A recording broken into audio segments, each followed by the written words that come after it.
এই ভিডিওতে দেখবো আমরা চারা গজানো, তার সাথে সাথে 10 দিন আগে থাকতে মাটি প্রস্তুত, এরপরে মাটিকে সুন্দরভাবে কুপিয়ে সার মিশ্রিত করে নেওয়া, এরপরে গাছ গজানোর পরে সুন্দরভাবে পানি দেওয়া এবং যখন 3 পাতা হবে গাছে তখন আমরা কিন্তু ভাবে রোপণ করব।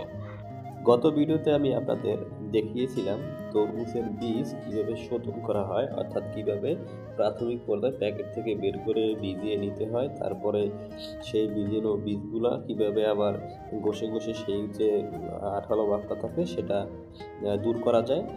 এরপরে আমি আপনাদের দেখাইছিলাম পলিথিনে ভরে কিভাবে ওইটা রেখে দেওয়া হয়, টোটাল প্রসেসিংটা দেখিয়েছিলাম।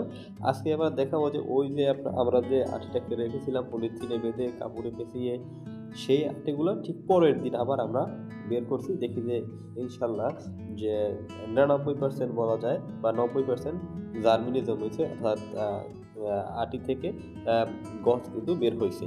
এখন এগুলো আমরা করব কি, ওই যে গতকাল যে অন টাইম কাপ ছিল, ওই কাপে যে আমরা মাটি ভরাট করে নিয়েছিলাম, ওই কাপে কলম দিয়ে ছোট ছোট করে আমরা সিদ্ধ করে দিছি এবং ওই প্রতিটা কাপে আমরা এক একটা করে বিচি দেব।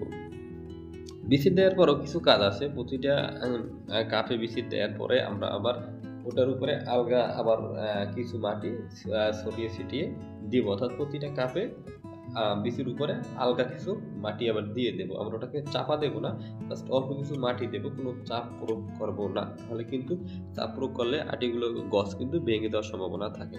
ঠিক আমরা যেভাবে প্রতিটা আটির উপরে গছটা নিচে দিচ্ছি, ওই যে কলম দিয়ে ছিদ্র দেওয়ার, এখন আমরা উপরে হালকা হালকা মাটি দিয়ে দেব। প্রতিটা কাপে দেখতে পাচ্ছেন আপনারা।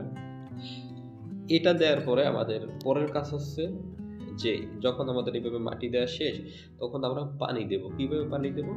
আমরা গোসল করে দিয়ে ঝর্ণা ওরকমের ঠিক ওইভাবে গুড়ি গুড়ি বৃষ্টির মতো ছিটে ছিটে পানি দেব আর কি, যাতে মোটামুটি একটু আটি পর্যন্ত পৌঁছায়। তাহলে কিন্তু দেখা যায় জার্মিনিজম বা চারাটা গজাইতে কিন্তু সুবিধা হবে। এটা দেখা যাবে যে আপনার 2 দিন কি 3 দিনের ভিতরে হাই স্টাইলে চারা একেবারে উপরে উঠে যাবে। সেটারও কিন্তু আপনাদের ধারাবাহিকভাবে